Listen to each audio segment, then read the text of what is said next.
Hello everyone, welcome back to my channel biology with Sonu. हम लोग जो है एक्सक्रीशन पढ़ रहे हैं। अपने जो टीटीटी, पीजीटी, एलटी, जीआईसी के एग्जाम्स होने वाले हैं बायोलॉजी से रिलेटेड, उनके रिगार्डिंग। और इसमें हमने फर्स्ट पार्ट कंप्लीट कर लिया है। आज जो है इसका एक्सक्रीशन का सेकंड पार्ट है।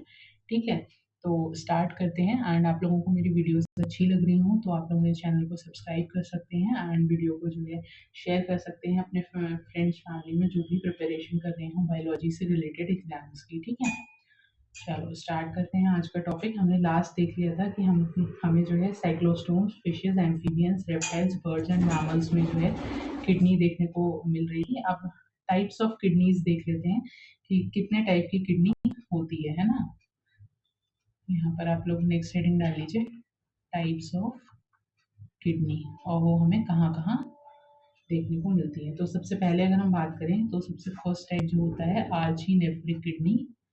आर्चीनेफ्रिक, या इसी को हम जो है कोलोनेफ्रिक बोल देते हैं। ठीक है, आप लोग नोट कर सकते हो इसको, कोलोनेफ्रिक। कोलोनेफ्रिक किडनी, ठीक है। ये बेसिकली कैसी होती है, ये मोस्ट प्रिमिटिव है, मोस्ट प्रिमिटिव।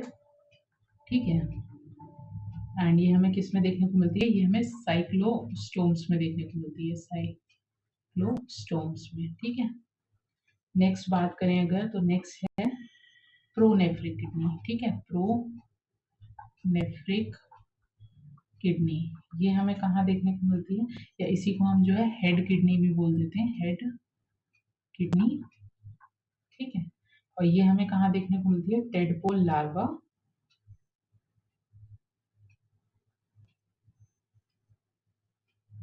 यहाँ पर लिख लो टेडपोल लार्वा में, टेडपोल लार्वा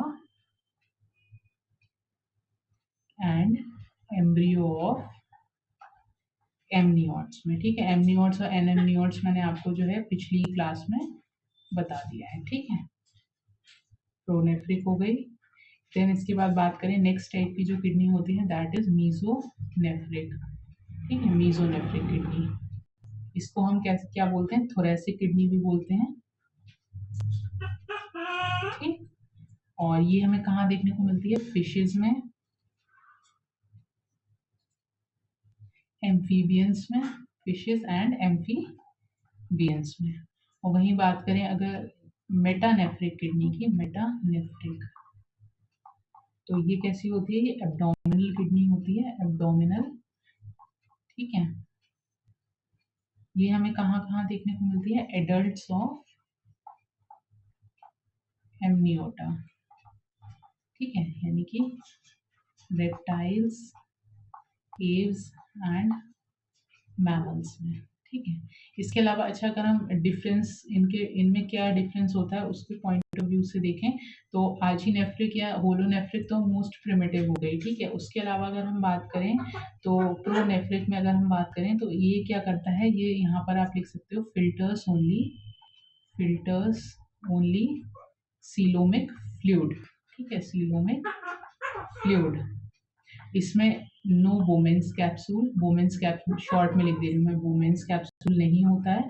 और अगर नेफ्रिक टिब्यूल्स की बात करें तो 4 to 5 नेफ्रिक टिब्यूल्स होते हैं। ठीक है, और मीजोनेफ्रिक की अगर हम बात करें तो मीजोनेफ्रिक किडनी में क्या होता है, ये filters coelomic fluid plus blood, दोनों चीजों को फिल्टर करती है।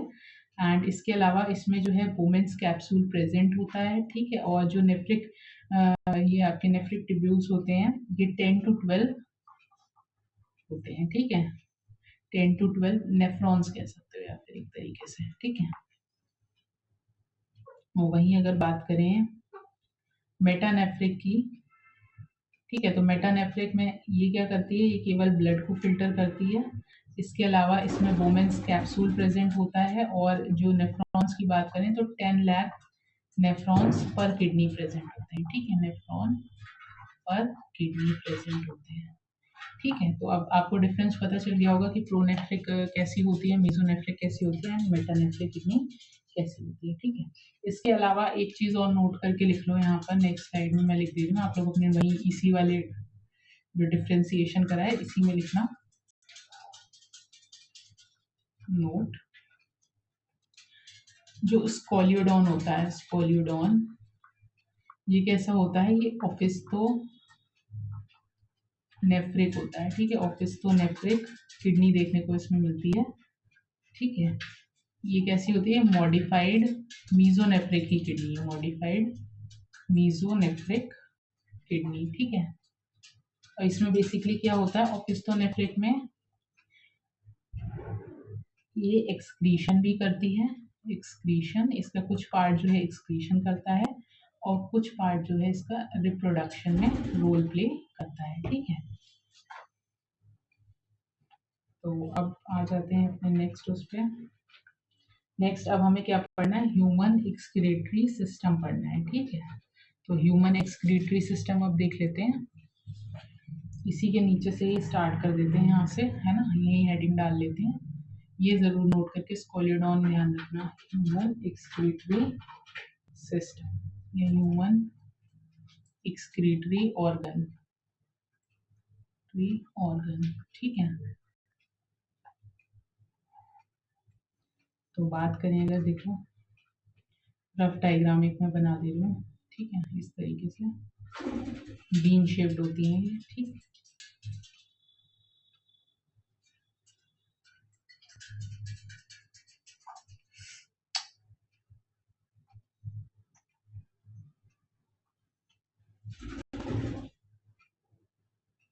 ज्यादा मोटा बन गया है बट ठीक है। और ये क्या हो गया, ये हो गया यूरिनरी ब्लैडर, ठीक है, ये हो गया यूरेटर, यूरेथ्रा, ठीक है। ये हो गई किडनी, ठीक है, पेयर्ड होती है ये क्या है, ये हो गया यूरेटर, ये हो गया यूरिनरी ब्लैडर और ये हो गया यूरिथ्रा, यूरिथ्रा, ठीक है। और ये लॉन्ग होता है, लॉन्ग इन मेल्स। अब यहाँ पर एक किडनी के बारे में थोड़ा सा देख लो, कैसी होती है किडनी, ह्यूमन किडनी जो होती है पेयर्ड होती है, ठीक है, paired kidney, paired ureter, paired ureter, एक unpaired urinary bladder and unpaired urethra, ठीक है, अनपेयर्ड यूरिथ्रा, ठीक है। अच्छा, किडनी में हमें कौन सा एपिथेलियम देखने को मिलता है, वो भी लिख लो। In kidney system, kidney system कैसा एपिथेलियम होता है, ट्रांजिशनल एपिथेलियम होता है, ठीक है, एपिथेलियम। और ये इसे हम ट्रांजिशनल क्यों बोलते हैं, क्योंकि नो बेसमेंट मेम्ब्रेन, ठीक है, बेसमेंट मेम्ब्रेन एब्सेंट होती है। और ये जो ट्रांजिशनल एपिथेलियम होता है ये केवल कहाँ प्रेजेंट होता है, only present in urinary system, ठीक है। इसलिए इसको हम और क्या बोल देते हैं, हेंस कॉल्ड एज यूरोथीलियम, यूरोथीलियम, ठीक। अगर लोकेशन की बात करें किडनी की,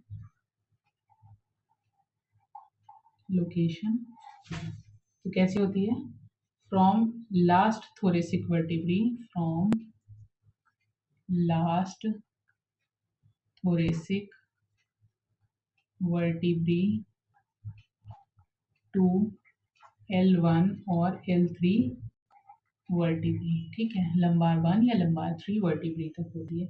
इसके अलावा कैसी होती है, रेट्रो पेरिटोनियल होती है, पेरिटोनियल, ठीक है, and supported by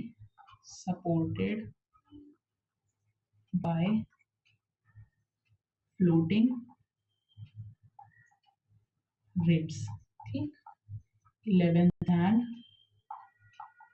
12th pair rib से सपोर्टेड होती है, ठीक। आप किडनी का एक डायग्राम देख लेते हैं जिसमें हम पूरा किडनी का जो स्ट्रक्चर है उसको समझ लेंगे, ठीक है। देखो इस तरीके से, उतना अच्छा तो नहीं बन पाएगा बट समझने लायक होपफुली बन जाना चाहिए।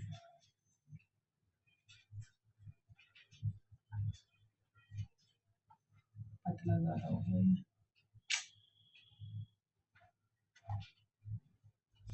स्टाइलस से ना मुझसे डायग्राम्स नहीं बनती हैं, राइटिंग ही ऐसी आती है इतनी अजीब सी, ऊपर से फिर डायग्राम में तो और ही ज़्यादा।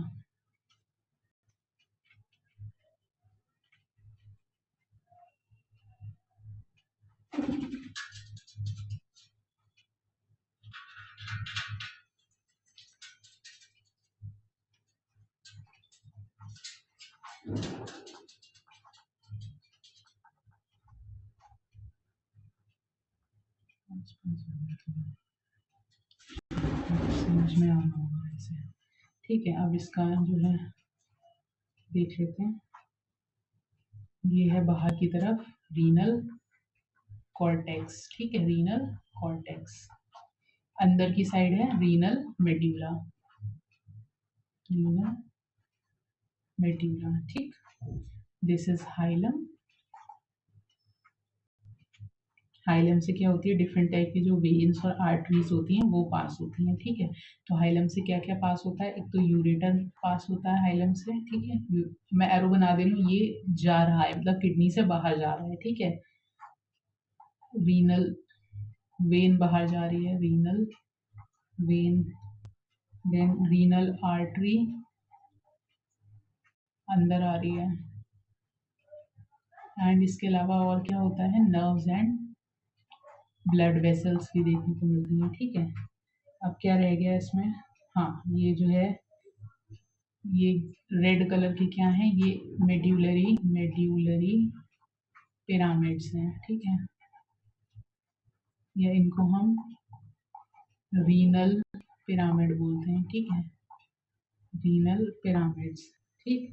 और ये जो कॉर्टेक्स का पार्ट है जो कि इन बिटवीन मेड्यूलरी पिरामिड जा रहा है, ये ग्रीन कलर का, तो ये इसे हम क्या बोलते हैं, कॉलम ऑफ बर्टिनाई, ठीक है। ये कॉलम ऑफ बर्टिनी, जो भी आप बोलना चाहो इसको। ये क्या है, part of cortex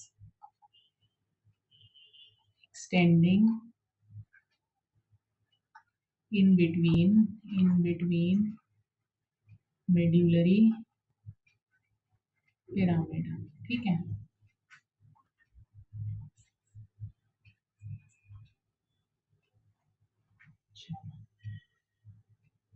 medullary pyramid हो गया। इसके अलावा देखो और तो अब आगे चलो देखते हैं क्या चीज़ है।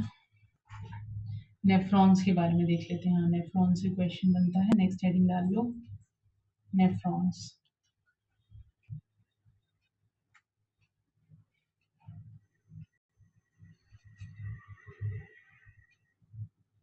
अच्छा, एक चीज़ यहाँ पर और समझ लो, जैसे ये मेड्यूलरी पिरामिड है, तो मेड्यूलरी पिरामिड से जो है क्या चीज़ निकलती है, रीनल पैपिले निकलते हैं, है ना।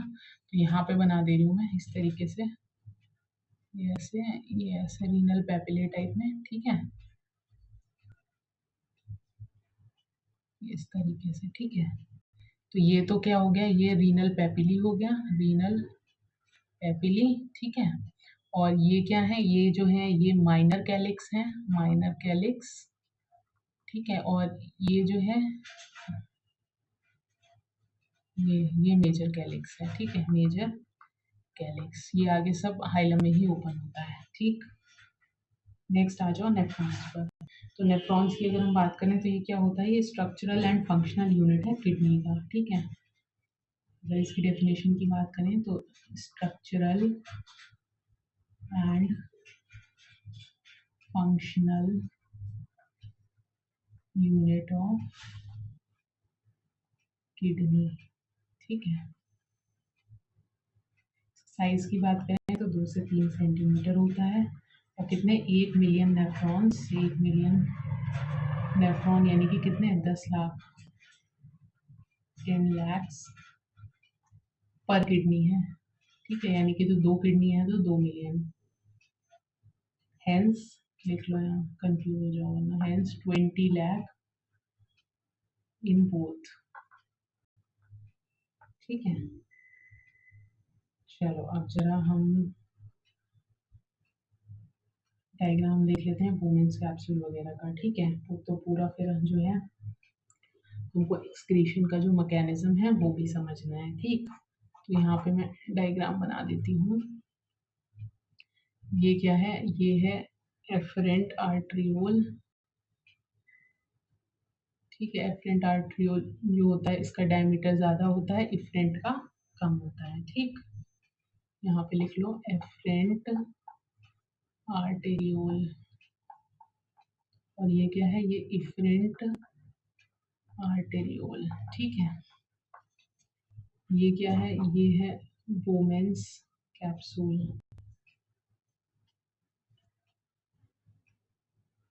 इस तरीके से, ठीक है। ये क्या है, ये वोमेन्स कैप्सूल, ठीक। और ये क्या है, ये है ग्लोमेरुलस, ग्लोमेरुलस, ठीक। अब देखो वोमेन्स कैप्सूल से ये पीसीटी, ठीक है।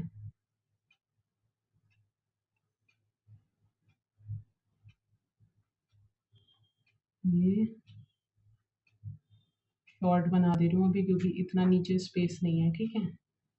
ये descending loop of Henley, LOH, descending LOH.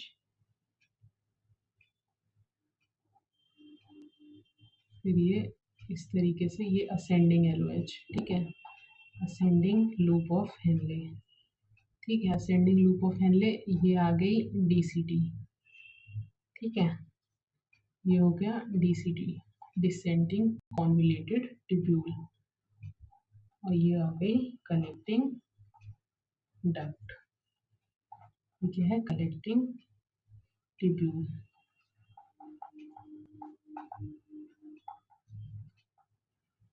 ठीक है। और ये क्या है, ये not the part of nephron, ध्यान रखना, ठीक है। तो अगर हम नेफ्रॉन की बात करें तो नेफ्रॉन में क्या क्या आ गया, ये पूरा जो यहाँ तक का स्ट्रक्चर है, यानी कि ग्लोमेरुलस आ गया, वुमेन्स कैप्सूल आ गया, ठीक है। और डिसेंडिंग एलओएच आ गया, असेंडिंग एलओएच आ गया, डीसीटी पीसीटी आ गया, ठीक है। पीसीटी मैंने नहीं नोट करा, ये वाला है पीसीटी, ठीक है। अब अगर कलेक्टिंग टिब्यूल की बात करें तो देखो कलेक्टिंग टिब्यूल जो है कितनी होती है, 250 पर किडनी, ठीक। और वही नेफ्रॉन्स कितने हैं, तो 10 लाख नेफ्रॉन्स हैं, है ना। तो एक कलेक्टिंग टिब्यूल कितने नेफ्रॉन्स से अटैच होती है, अटैच्ड विद 4000 नेफ्रॉन्स, ठीक है। ये नंबर याद रखना, ठीक।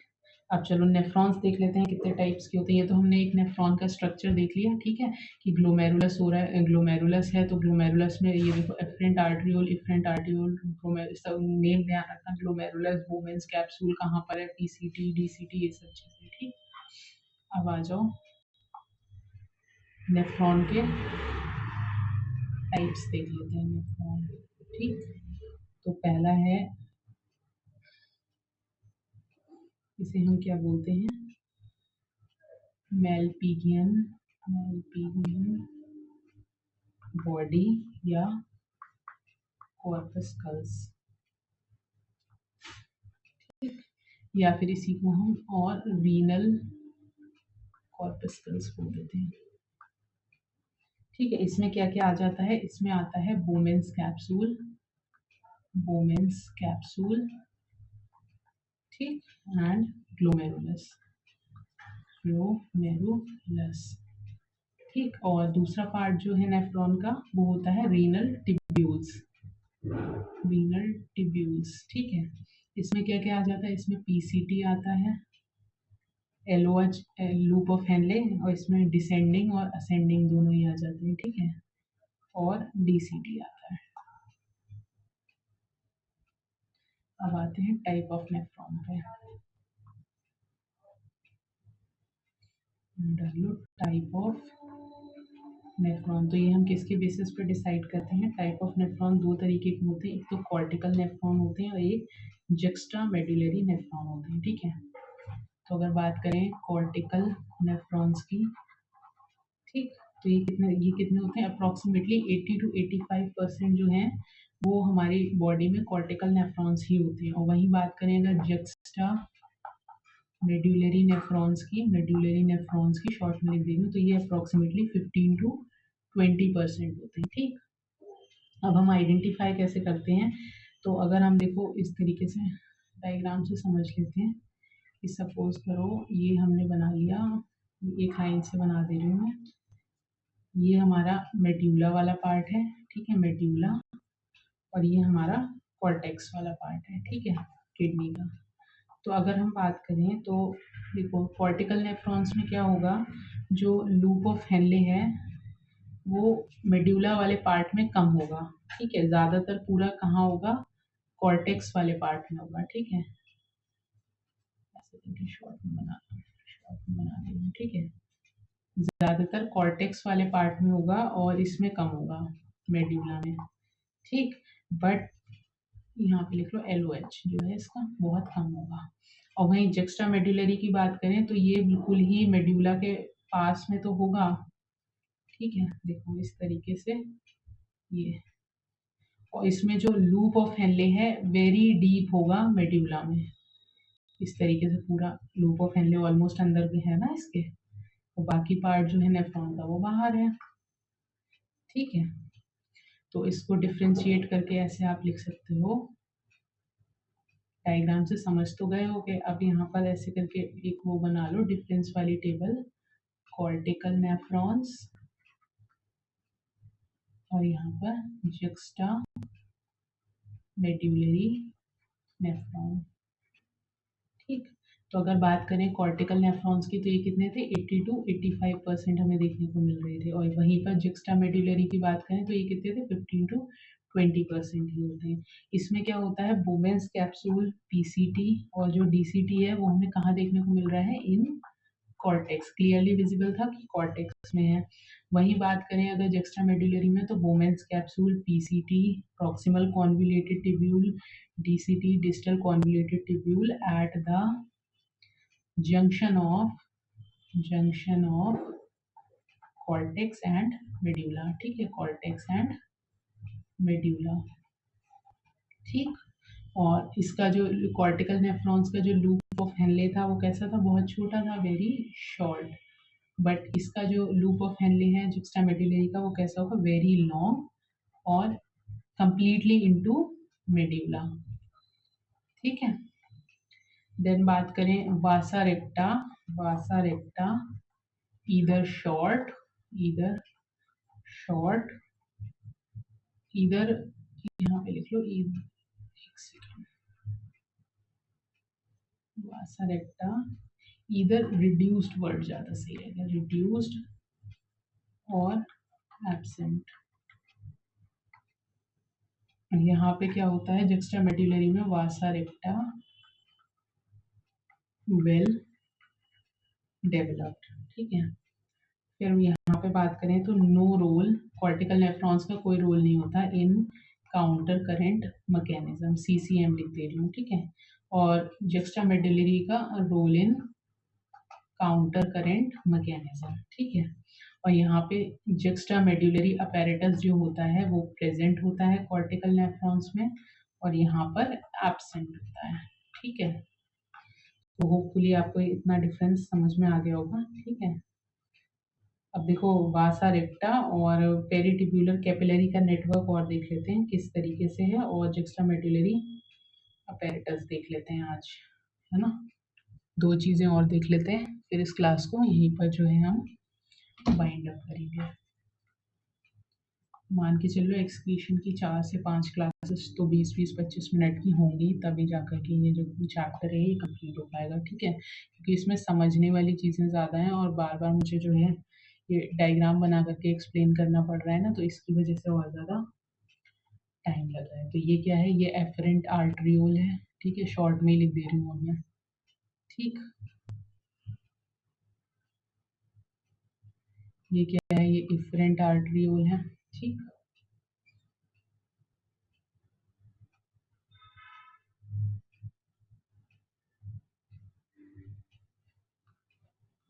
ये क्या है, ये ग्लोमेरुलस है और इसमें अप्रोक्सीमेटली 50 कैपिलरी का नेटवर्क होता है ये, ठीक है, कैपिलरी, ठीक है। अब ये हो गया आपका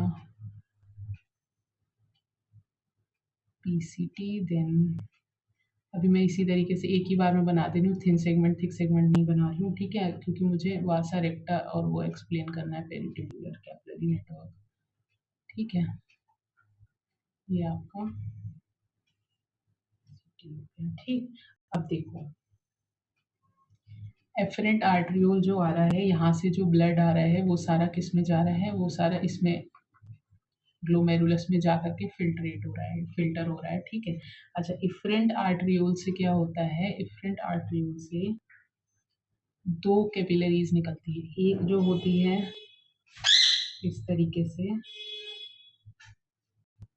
ठीक है, एक जो कैपिलरी है, थोड़ा मोटा बना दे रही हूँ, ये पीसीटी को ऐसे करके, ठीक है, पीसीटी को कवर करती है, ठीक, और डीसीटी को कवर करती है, ठीक है, इस तरीके से।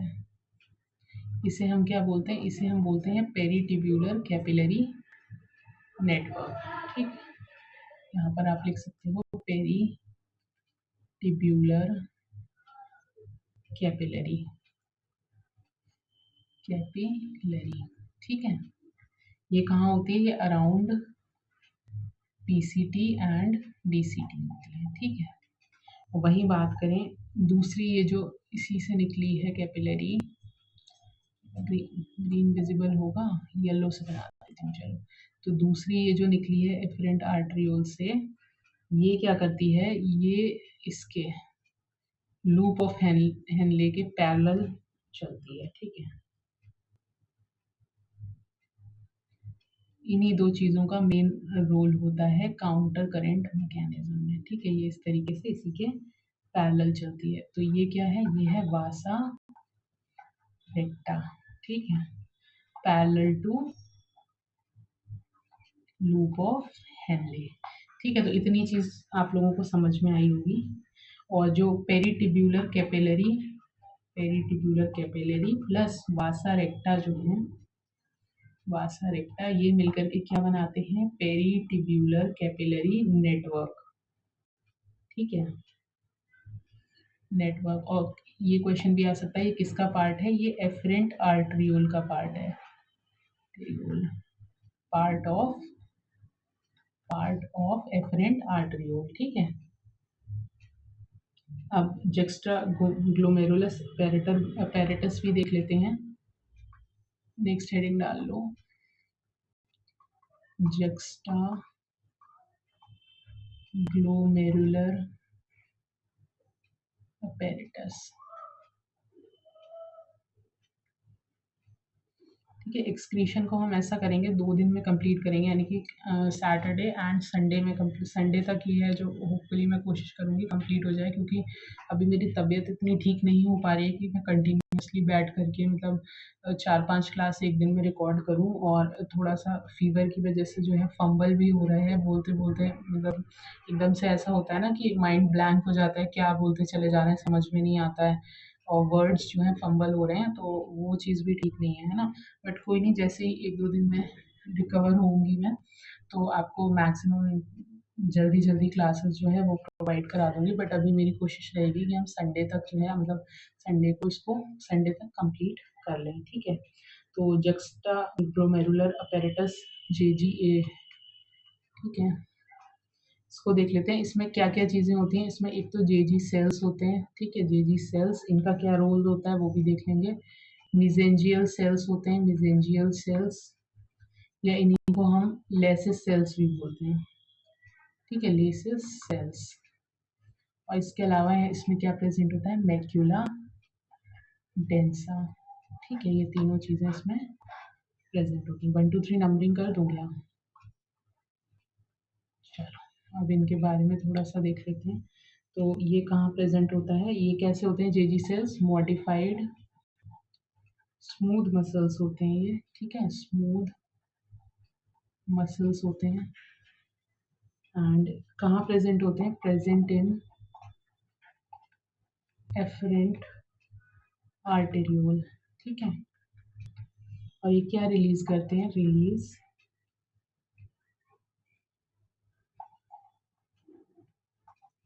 एक तो रेनिन एंजाइम, ठीक है, और दूसरा इरिथ्रोपोइटिन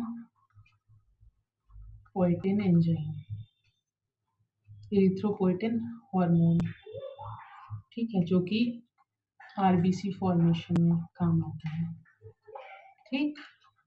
वहीं बात करें मेसेंजियल सेल या लेसिस सेल की, तो ये कहाँ प्रेजेंट होते हैं, in between JG cell and macula densa, macula densa, ठीक है।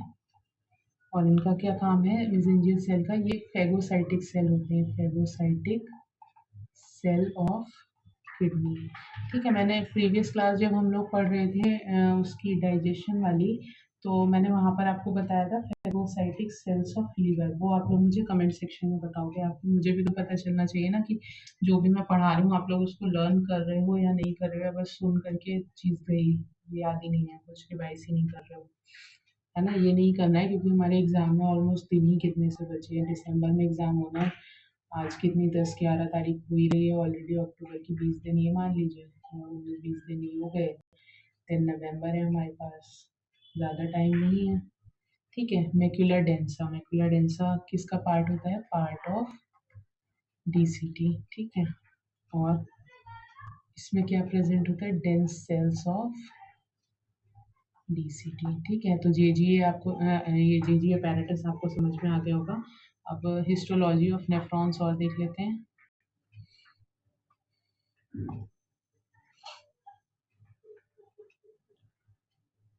हिस्टोलॉजी ऑफ नेफ्रॉन्स ऐसा करेंगे, फिर अगली क्लास में देख लेंगे, है ना। ये क्लास ऑलरेडी हमारी जो है 32 मिनट्स की हो चुकी है, तो नेक्स्ट क्लास में हम लोग जो है हिस्टोलॉजी ऑफ नेफ्रॉन्स से दोबारा से स्टार्ट करेंगे, ठीक है। चलो मिलते हैं हम अपनी नेक्स्ट क्लास में, पढ़ते रहिए तब तक, थैंक यू।